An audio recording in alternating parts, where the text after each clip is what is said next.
సమర్థ సద్గురు సాయినాథ్ మహారాజ్కి జై. సాయి భక్తులందరికీ నమస్కారం అండి. మన సాయినాథుని దయ వల్ల అందరూ సంతోషంగా ఉండాలి అని మనస్ఫూర్తిగా కోరుకుంటూ ఈ వీడియో స్టార్ట్ చేస్తున్నాను. ఇక ఈరోజు వీడియోలో బాబాగారు మనకు అందిస్తున్న సందేశం, బిడ్డ, నీ మనసులో మెదలాడే ప్రశ్నలన్నిటికీ ఈరోజు నీ సాయి తండ్రి చక్కటి సమాధానం ఇస్తాను. నిర్లక్ష్యం చేయకుండా విను. ఖచ్చితంగా మనసు పెట్టి విన్నప్పుడు నీ ప్రశ్నలన్నిటికీ బదులు దొరుకుతుంది. నిర్లక్ష్యం చేశావో నీవు ఘోరంగా నష్టపోతావు. కాబట్టి ఒక్కసారి నీ సాయి తండ్రి చెప్పేది ఆలకించు అని బాబాగారు మన కోసం ఒక అద్భుతమైన సందేశం తీసుకొచ్చారండి. ఆ సందేశం ఏంటి, మన ప్రశ్నలన్నిటికీ బాబాగారు ఎలా బదులు చెబుతున్నారు అని మన సాయినాథుని మాటల్లోనే విందాం. అందరం కూడా లైఫ్లో చాలా ప్రాబ్లమ్స్తో సఫర్ అవుతూ ఉంటాం. ఏం చేయాలో తోచకుండా, ఏదైనా సొల్యూషన్ దొరకపోతుందా, ఏం చేయాలి, ఎవరైనా ఏదైనా చెబుతారా అని ఇట్లాగా ఆలోచిస్తూ ఉంటాము. అలాగే ఎన్నెన్నో దగ్గరలో జ్యోతిష్యం చెప్పించుకొని ఏం సంతృప్తి చెందకుండా ఏం బాగా చెప్పలేదు అని నిరుత్సాహపడి ఉన్నట్లయితే మనకు తెలిసిన ఒక గురువు గారు ఉన్నారండి. ఈయన ఎన్నో ఏండ్ల గొప్ప అనుభవం గల జ్యోతిష్యవంతుడు శ్రీనివాసరాజు గురూజీ. శ్రీ షిరిడి సాయిబాబా గారి ఆశీస్సులతో జ్యోతిష్యం అనేది చెబుతారండి. ఈ గురువు గారు 24 గంటల్లోనే ఎలాంటి సమస్యకైనా కూడా పరిష్కారం చూపుతారు. ప్రేమ, పెళ్ళి, ఉద్యోగం, రాజకీయ సమస్యలు, సంతానం లేకుండా పిల్లల కోసం ఎదురు చూసే వాళ్ళకి అలాంటి సమస్యలైనా సరే, ఎలాంటి సమస్యలకైనా సరే గురువుగారు ఖచ్చితమైన పరిష్కారం, మంచి పూజల ద్వారా, పరిహారాల ద్వారా గురువుగారు మనకున్న ప్రాబ్లమ్స్ని ఖచ్చితంగా దూరం చేస్తారండి. ఒకసారి నమ్మకంతో గురువుగారికి కానీ కాల్ చేశారంటే మీకే తెలుస్తుంది. గురువుగారిని మీరు ఎక్కడ కలవాలి అనే ఒక అనుమానం ఏమీ అవసరం లేదు. ఫోన్ ద్వారానే మీరు కాంటాక్ట్ చేయొచ్చు. గురువుగారిని సంప్రదించవలసిన నంబర్ 9663064444. ఈ నంబర్కి ఒక్కసారి కాల్ చేయండి. గురువుగారికి మీ ప్రాబ్లం చెప్పండి, ఖచ్చితమైన పరిష్కారం అనేది చూపిస్తారు. నాకు బాగా చెప్పారు, నమ్మకం కుదిరింది కాబట్టే నేను ఇంత నమ్మకంగా ఒక కాన్ఫిడెంట్గా అనేది చెబుతున్నాను. తప్పకుండా ఒకసారి ఎలాంటి ప్రాబ్లం ఉన్నా సరే గురువుగారిని మీరు సంప్రదించండి. ప్రాబ్లమ్స్ నుంచి బయటపడండి ఫ్రెండ్స్. ఇక బాబాగారి సందేశంలో, బిడ్డ, నీ మదిలో మెదులుతున్న నీ యొక్క ఒక ప్రశ్నకి నేను సమాధానం చెప్తాను. ఒకటి కాదు తల్లి, నీ మనసులో ఎన్నో ప్రశ్నలు తొణికిసలాడుతున్నాయి. అన్నిటికీ నేను ఖచ్చితమైన బదులు అనేది ఇస్తాను. నువ్వు కొద్దిగా నిర్లక్ష్యం చేయకుండా ఈ సాయి తండ్రి మీద నమ్మకం ఉంది కదా, ఆ నమ్మకంతో ఒకసారి విను. నీకే అర్థమవుతుంది, ఏం చేయాలని నీకే తెలుస్తుంది. నీ మొదటి ప్రశ్న, ఎందుకు తండ్రి నాకు ఇన్ని కష్టాలు? బాబా, నేను ఎందుకు ఇన్ని కష్టాలు అనుభవించాలి? నాకు తట్టుకోలేకపోతున్నాను. ఒక సమస్య పోతే మరొక సమస్య, ఒక కష్టం పోతే మరొక కష్టం, ఒక ఇబ్బంది పోగానే మరొక ఇబ్బందిలో ఇరుక్కుంటున్నాను. అన్నిటికీ ఎందుకు నాకే ఇన్ని వస్తున్నాయి? ప్రశాంతంగా ఉండాలన్న ప్రతిసారి ఏదో ఒక ఇబ్బంది. వీటన్నిటితో నాకు పోరాడే ఒక శక్తి అనేది కోల్పోయాను తండ్రి. నా బాబా చెబుతున్నారు అని ఒక ధైర్యంగా ముందుకు వెళ్తున్నా, తెల్లారి లేచేసరికి ఏ సమస్యతో పోరాడాలో, ఏ యొక్క ఇబ్బందిని ఎదుర్కోవాలో అని మనసు ఎంతో కష్టంగా ఉంది. ఆలోచనలతో ఎంతో నిరుత్సాహపడిపోయాను, బలహీనపడిపోయాను. నువ్వే అండగా ఉన్నావు అని నమ్మినా కూడా నా మనసు అనేది నిరుత్సాహంతో చాలా నీరసపడిపోయింది తండ్రి అని నా దగ్గర నువ్వు మొరపెట్టుకుంటున్నావు కదా బిడ్డ. ఇవన్నీ కూడా నువ్వు ఎదుర్కోలేక కాదు, నాకే ఎందుకు ఇన్ని అని ఒక మనసులో ఆలోచన వచ్చింది కాబట్టి నీకు ఇలా ప్రశ్న అనేది మొదలైంది. నీకు సమాధానం ఇస్తాను, విను తల్లి. నీ యొక్క సమస్యలు అనేవి చాలా చిన్నవి. ఒకసారి ఆలోచించు. నీ కుటుంబ సమస్యలైనా, నీ పిల్లల సమస్యలైనా ఇవన్నీ కూడా చాలా చిన్న చిన్న సమస్యలు. అవి కాలంతో పాటే సరిపోతాయి. కొన్ని ఎదుర్కోవటానికి ఈ బాబా నీకు బలం ఇస్తున్నాను కదా, ధైర్యం ఇస్తున్నాను కదా, ఆ ఎదుర్కొని పోరాడే బలం ఇస్తున్నాను కదా, వాటిని తట్టుకునే శక్తి ఇస్తున్నాను కదా, నీకు నేను అండగా ఉన్నాను కదా. ఇక ఇలాంటి చిన్న చిన్న విషయాలు కూడా నువ్వు అవి కష్టంగా భావించినప్పుడే నీ మనసు భారంగా మారిపోతుంది. ఆ భారాన్ని తగ్గించుకోవాలి అంటే నువ్వు అవొక కష్టాలుగా నువ్వు భావించకూడదు. నీవు ఇబ్బందులతో పోరాడుతున్నాననే ఒక మనస్థితి నుంచి బయటికి రా. నీలో ఉన్న ఇంకొక మార్చుకోవాల్సిన ఒక అలవాటు ఉంది. అది ఏంటో తెలుసా? నువ్వు ఎదుటివారితో నీ యొక్క జీవితాన్ని ముడివేసుకుంటున్నావు. ఎదుటివారితో నువ్వు నీ యొక్క జీవితాన్ని పోల్చుకుంటున్నావు. అలా పోల్చుకున్నప్పుడే నీ మనసు మరింత భారంగా మారుతుంది. నీ యొక్క జీవితం నీకు కష్టం అనిపిస్తుంది. నీ ఎదుటివారి నీ తోటి వారికి ఎలాంటి కష్టమూ లేదు.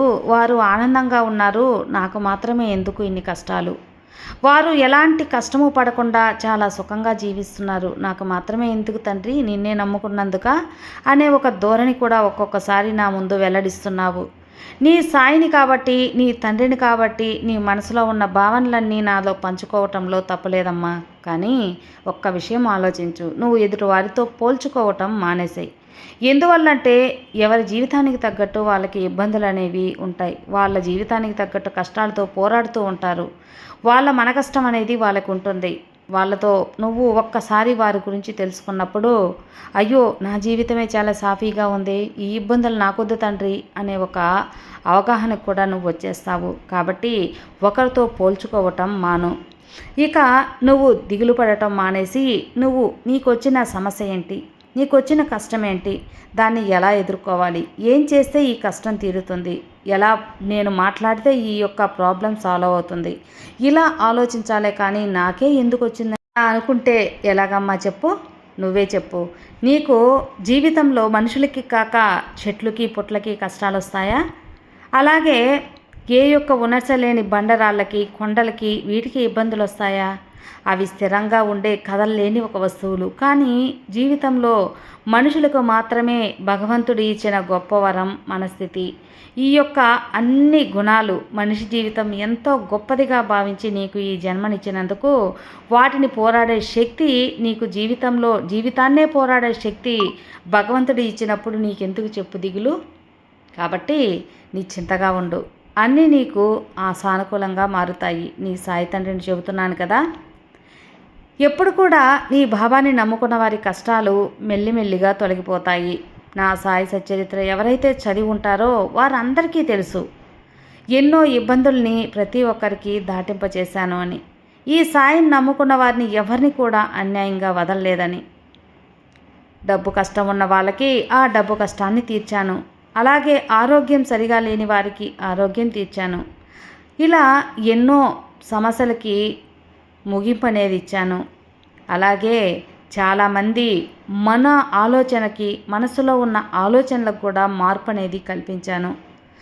అలాంటిది ఒక్కసారి నువ్వు నా సాయి సచ్చరిత్ర అనేది చదివి విన్న వారికి ఖచ్చితంగా గుర్తుంటుంది. ఇక దిగులెందుకు చెప్పు? అన్నిటికీ బాబా ఉన్నారు అనే ఒక నమ్మకం ఉన్నప్పుడు నీ పని నువ్వు చేసుకుంటూ వెళ్ళు.